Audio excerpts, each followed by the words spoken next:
Yo. Jack, are you frozen? Sam, are you there? Yeah, Jack, are you frozen? Sam, are you there? Yeah, Jack, are you frozen? Sam, are you there? What are we even doing here?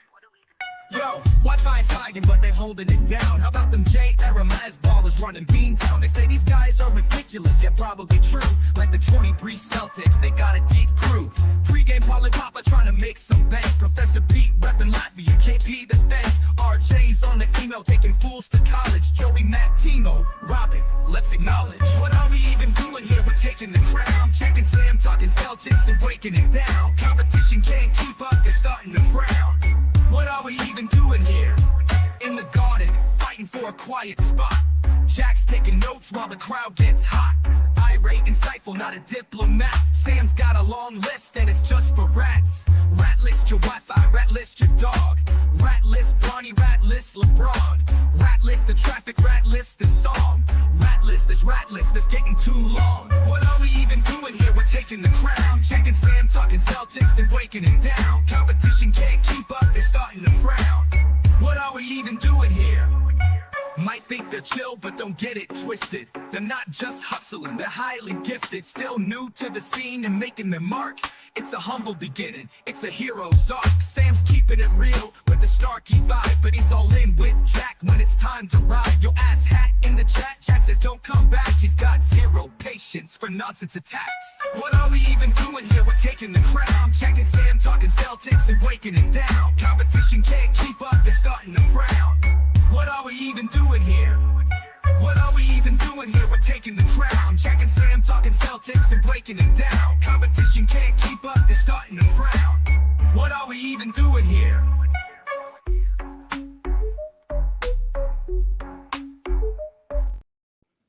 Whoa, we made it. It is finally preseason happening tonight, October 8th. Celtics at Grizzlies. Jack is down in Memphis, so I'm pretty sure they put him right by the scorer's table, so he can't join today. It's too noisy, but I had a privilege of getting a great replacement. Nick NBA, welcome.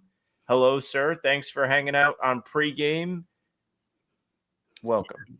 Man, appreciate you, man. Hold up before we start. Do y'all have a song just for y'all with y'all names in it? That was tough. I ain't gonna lie. So that was from, I don't know if Phil's in here, but he's a regular. I think he's on your channel too. He made us a bunch of songs last year. Then he made one that was for our pregame. So we run it every single time we do one of these. It's really a nice treat that we got from our man Phil. But shout out Phil, bro. That was tough. First Sam, look. Jack. Wait, what? Oh yeah. The AI cooked for us. They really snapped. Yeah. That was tough. Yeah. Happy to be back. Excited to see the new team for the first time. Of course, you'd have to be under a rock to not have known about all the changes this year. We do have our starting lineup for the first time. Oh, really? Yep. And Missoula did say, take all of this with a grain of salt. But of course, I'm about to put it in the chat if I can type fast enough. I don't know how Jack does this. It's going to be Tillman, Chris Boucher. Wait, what? Sam Hauser, Jaylen Brown, Derrick White. No Peyton Pritchard in the starting lineup. But again, Joe Mazzulla, the first thing he said to the media today was, do not put too much into this. I'm going to put too much into that. I'm gonna do the opposite. Okay, so what do you think, Sam? Because I don't really because like I'm gonna put something in this so you kick it right to me. Because like no, look, you know what I'm saying? I didn't even think of the Cada part of this. The Tillman part of it is not surprising. I feel like we've gotten a ton of like Tillman gas for like the last week and a half. Like you did the media day review. You were hyped up about Tillman. You were hyped up about the weight loss. Like his knees are feeling a lot better. There's been a lot of positive Tillman PR going out, right? So for him to start in Memphis where he used to play isn't the most shocking thing to me. Right. And Tillman is one of the characters I'm interested to see the most going into this season, just because he was so beaten down last year. He's clearly injured, but like it felt like his confidence was really shaken too, just because he physically wasn't there. And he could have an opportunity to have a real role on this team with the lack of front court depth they have. So seeing him in the starting lineup is surprising, but it's exciting at the same time. Like, okay, so yeah, I wholeheartedly agree with that. I think the 4 spot, I think there could have been some interchangeable things. So it could have been Tillman, it could have been Boucher, it could have been Minot, right? I wasn't like the 4 spot was the only spot where I was like, okay, if it's Tillman, if it's Boucher, it's fine.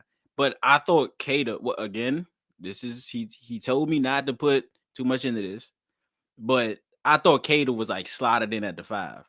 Now, again, he might be at the start of the real season. Also interesting that, of course, Payne Pritchard. I would have thought it would be Pritchard. I thought it would be Pritchard, White, Brown, either one of Tillman, Boucher, or Minot and Kata. So when you said Tillman, I was like, okay. And then you said Chris Boucher, I was like, hold on, what that doesn't fit. Yeah. Doesn't fit the prediction. But that's like ultra switching though. Because you had Derrick, Jaylen, Sam, Tillman, and Boucher. Hey, everyone's about the same size. Right, exactly. So this should be interesting. I'm interested to see how the offense plays. We've been hearing about pace so much, you know what I'm saying? And this has been the hardest training camp everybody's ever had in their entire lives. And nobody's ever run sprints before. Nobody has ran this much in their life. Pritchard was gashing through his neck, some shit like that. And then like the scheme on defense, like I'm interested to see that on a defense. I know Tillman's strong enough to hold with opposing 5s. Probably not tall enough in some cases, but I'm very interested to see what this plays like.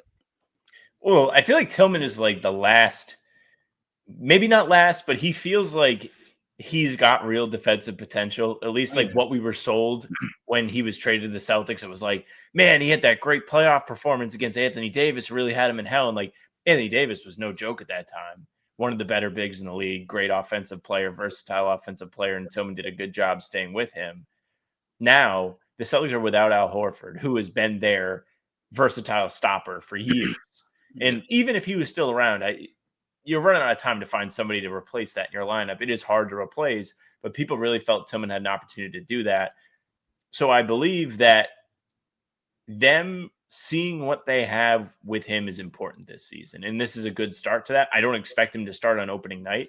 It is funny that Joe just kind of plays a joke on all of us. Like we're all sitting here, probably since media day, but like a lot of like the media people, we've been all summer like, what's his team going to look like? What's the lineup going to look like? Who are they going to start? Who's going to come off the bench? Who's going to play the lion's share of the minutes? Like all of these questions are out there because we don't know what the team's going to look like. And he's like, I'm actually going to run a fake lineup the first game. Yeah. And you guys can just chew on that and not learn anything. Yeah.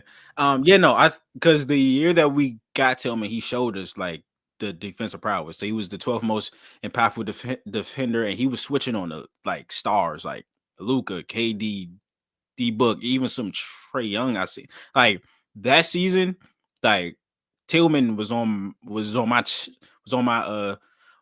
channel a lot because it was like, hey, this guy doesn't look like he's supposed to be this quick on his feet, and he is. So it was crazy. And then of course last year, I knew something was wrong with him when I saw him like try to slide his feet. And I was like, I don't know that guy. And I was like, okay, I hope this is an injury thing. And then it comes out during training camp and stuff that it was an injury thing. So again, just like you said, I'm really hoping that Tillman can get back to that. We have some questions in the chat. If you've never seen the pregame before, usually it's a lot of nonsense, Nick. This year it might be a little bit different because I think I'm going to try and get some just guests regularly. You're more than welcome to come back. We'll have you back. Absolutely. But try and make it worthwhile for people to actually come watch. But first question from Irene. Are me and First the Floor going to be on playback for the game? No playback tonight. I'm not sure what the plan for playback is going to be during the season. I did talk to Jake. He said it's going to happen, just not as frequently because I don't know if they've got the time. They've all got stuff going on. Don't quote me on that. Ask them to be certain. But that is my knowledge of the situation. And Tyler asking where he can see the starting lineup. So we have it in the chat here, way up right here. I'll put it on the screen just so everyone can see it. But it's also on Twitter and everything. Oh, Ben's in the chat. Maybe Ben can actually answer your questions about playback. First playback Sunday night for the Cavs game. Perfect. I will definitely not be on that playback. I'll be at the game. I need to actually ask permission to go to the game, though, still. But yeah, it's definitely strange. It's weird that like one of the first things Joe Mazzulla said at media day relating to the guard situation was don't put Pritchard and Anthony Simons against each other. And then he said, I'm actually not going to start either of them in the first preseason game. So you can't even read into that. Like it almost feels like he's doing everything he can to prevent the media from getting into the storylines we've been building up all summer. Like you mentioned Keita, like was one of the first things you were shocked wasn't in the starting lineup. We've been talking about him for months. It's like he had Eurobasket. This is going to be a huge season for him. He's going to have all this extra opportunity. Has he earned this? You know, his games played like eclipsed what he had done for his whole career prior to last season. In the last season, he played more than he ever had. And now he's primed to be a starter, and he's not starting in this game. Is Peyton Pritchard going to be the starter? Isn't starting tonight. He's going to be Simons. Isn't starting tonight. Chris Boucher doesn't really feel like he was going to be a starting caliber guy. Not to say he can't do that, but Jack had really hammered home like he thinks it's going to be Hauser playing the 4 or Jaylen playing the 4. You know, both of those guys in the starting lineup, so they have maximum amount of spacing with Hauser's quick trigger and elite clip shooting the ball. So we are going to learn nothing in the first 6 minutes of this game. See, my prediction for the starting lineup was, of course, it was Pritchard, Brown, White, Boucher, and Keita. And I think Boucher can be a starting 4. Obviously, starting does not mean that he has to play 35 minutes a game, right? He could start and play 24. But there was a part of me that was like, okay, Joe could possibly go with like the guys that he already trusts. So Sam Hauser will be that guy, which I have no problem with. Sam has showed that he can hang defensively, and of course, he's a great shooter. But the Keita thing, I didn't think was like negotiable type shit. Like, even though, like, you know what I'm saying? So it is right. Wait, do you think Joe is gonna like have a different starting 5 every preseason game? Every preseason game, maybe. Yeah, that's actually like a good prediction. It would not shock me in the slightest, especially like they don't really necessarily know what they have in terms of team chemistry just yet. Right. So I think we're going to see a lot of lineups. And, you know, beyond the starting lineup, that was part of what he was alluding to in his pregame comments when he was like, listen, don't read into this. Like, you're going to see a lot of stuff today. Don't get used to it. Don't think it's what we're going to do during the season. And I would be curious to learn more about why it would be something that he's not really going to carry on if they're going to do it to start off the preseason slate. Yeah. But we're going to have to wait and see on that part of it. Yeah, I feel like him saying like, guys, don't read into this is a sign of him like, hey guys, I'm trying out shit. And I wonder what the goal is with this lineup. Like, is this like, okay, this is probably gonna be my switching lineup. So if I need defense and I need switching, like this is the lineup, because that's what it looks like. I want to know like what is the goal with each lineup he's putting out there. Obviously, somebody could ask him, but I don't know. But no, it seems weird. Not weird. Maybe this really is like the lineup he believes is going to be one of the better defensive lineups. Right. It's got the size. You don't have a Pritchard or a Simons that, even though Pritchard's not a bad defender by any means, like I think we all give him a lot of credit. He works really hard. He's a tough competitor, but like he doesn't have the size to really switch on to big guys. Like Derrick doesn't really thrive in that either, but at least he's like tall enough to be in the way. Right. So maybe that's what he's thinking. Like we've heard a lot of talk about the defense. We've heard them really try and commit to that as we've built up to the preseason. That's like the only thing I can really think of. I would love to know what the thought process was with that. Celtics fan 1111 just joined. Sorry if you already covered this. What do you guys think of Pritchard and Jaylen's comments about playing more physical defense this season? Well, they're going to have to defend. Like they don't have the luxury of outmathing every single team offensively and having this well-oiled machine that consists of 5 all-star level players in the starting lineup, Horford off the bench, and then Pritchard and Hauser, 2 elite bench players, just helping everything ease along, not to mention Cornette. Now they're going to really have to buckle down and earn all their stops and use their defense to create momentum in games. It's going to be a really different look, it feels like. Do you feel that way? Like you're more of an X's and O guy than I am. Like I'm just out here talking, usually. Nah. Do you have like what are you most excited to see schematically from the Celtics, tonight, going forward, as the season rolls along? Anything that comes to mind? Go ahead. The most interesting thing, so about the Jaylen and Pritchard thing. So I wrote about on a Celtics blog about like how Pritchard, Shyman, and Simons was like, hey, we've been working on this offseason. We're trying to get more steals, right? And that the Celtics haven't been a team in the past that forces a lot of turnovers, right? And hearing three people say that, it was like, okay, that seems to be something that Joe or the coaching staff told them, right? And of course, it's like they're trying to play faster, right? They have less talent, so you have to do the other things to get easy shots, right? So that's one. But the first thing, the most prevalent thing on my mind schematically, especially defensively, is last year we had Tatum and we had Drew Holiday and we had Al Horford. These are three guys that can guard centers. We have three guys that we can put on these big bruising, these Giannis's, these Embiid's, the Karl Anthony Towns, right? That allowed Lou Cornette, Kristaps Porzingis, and Kata to guard the least threatening perimeter threat, right? We don't have any of those guys. Al Horford's gone, Drew's gone, Tatum's probably gone for a majority of this season, although he looks great, right? Don't come back too fast. We don't have any of those guys. Like, I think Minot would, but he's like not that strong, at least from the things that I've seen. Right. Uche is skinnier than I am. Yeah, like Uche is skinnier than me.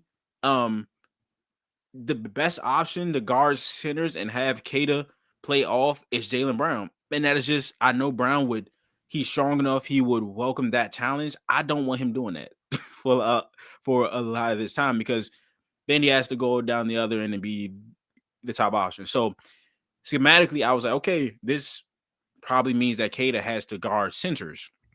And out of centers that played over 300 minutes, I think, last season, he guarded centers the seventh least in the NBA.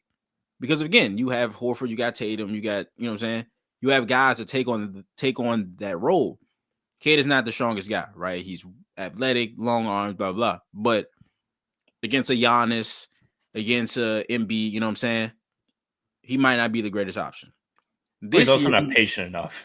Right. Right. And then in Eurobasket, we saw him play Sengun, and Sengun put him right under the rim. So it's like, even though there's things that Kate has improved on greatly, and I think that even though he doesn't have that strength, he still can block their shot. You know what I'm saying?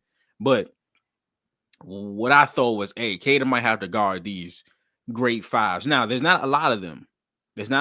So we will be cool there. But the 5 to 7 dominant fives, Kata probably will have to guard those guys. And that's just a change that will probably happen this season.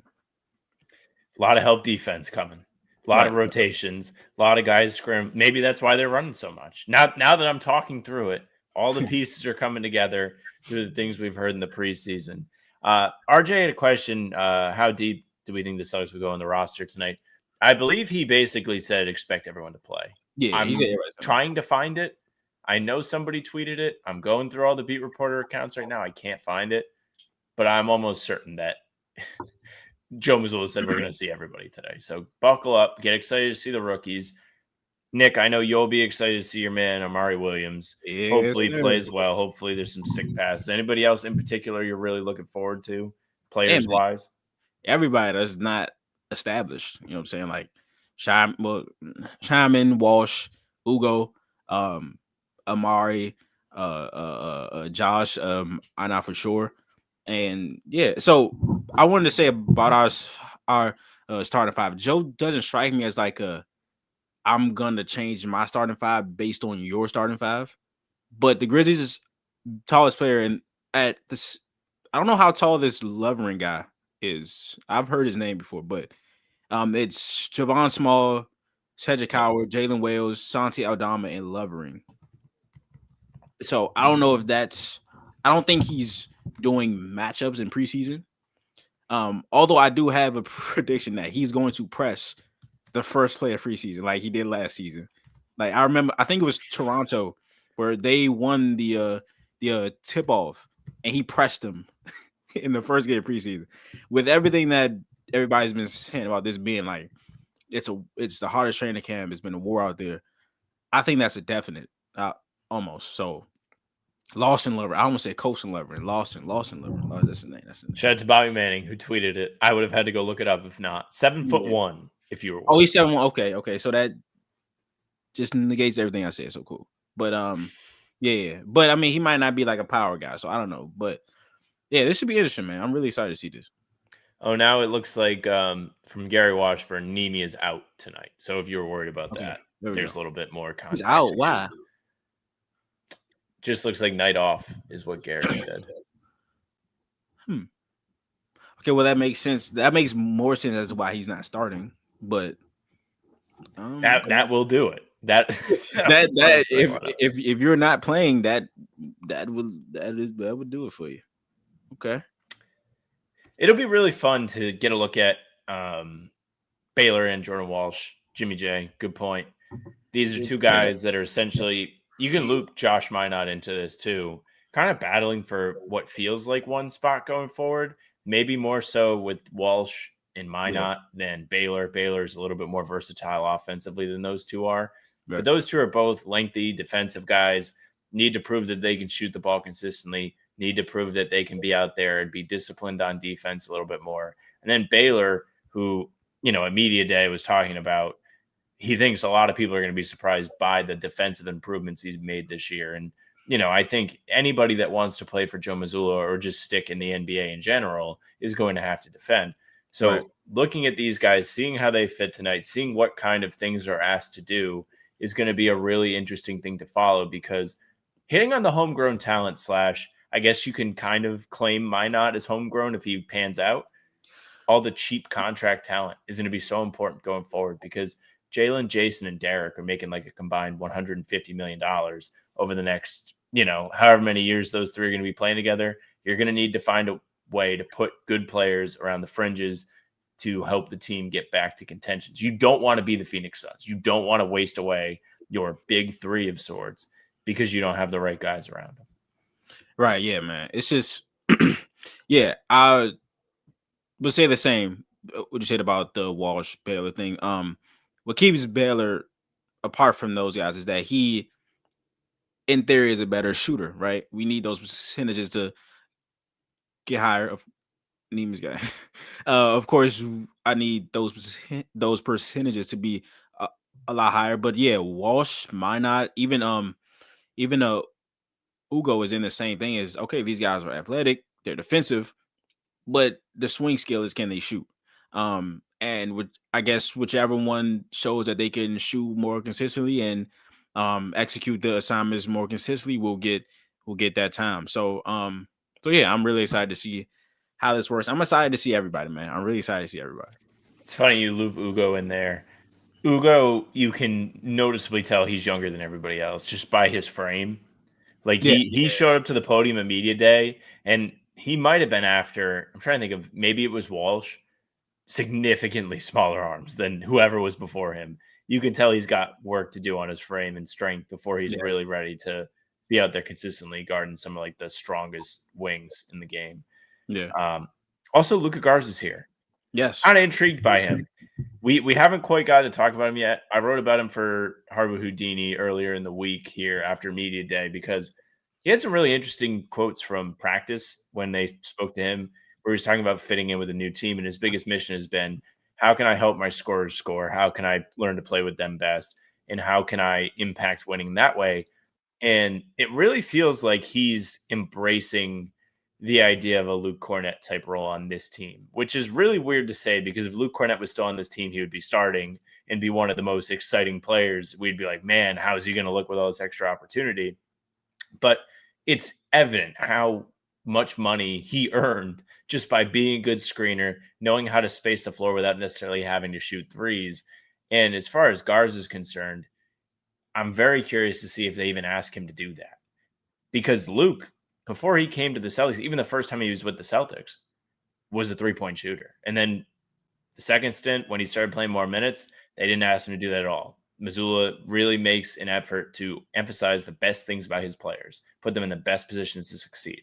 If he doesn't believe in guards as a shooter, then we might not see a lot of that. Might be a lot of catch and finish type stuff from him. Yeah, no, that's a great point. That's a great point because in college, we thought of, like, he was a phenomenal scorer, and I think he's a better shooter in theory than what his percentages say. But that could be a thing where it's like that's almost eerily similar to what Luke was, like a guy that was like a pick and pop guy who could rebound, who, you know what I'm saying. But yeah, Garza was talking a lot about getting other guys open, which in turn it will help him. You know what I'm saying? And he was talking about screening a lot. And he said during the media day he was looking to bring some physicality. So just, being as physical as he could, getting other guys open. That's a great point though. So yeah, like if Joe's like, yeah, man, you probably should just not take those. And that up Luke's, like, his trajectory it skyrocketed.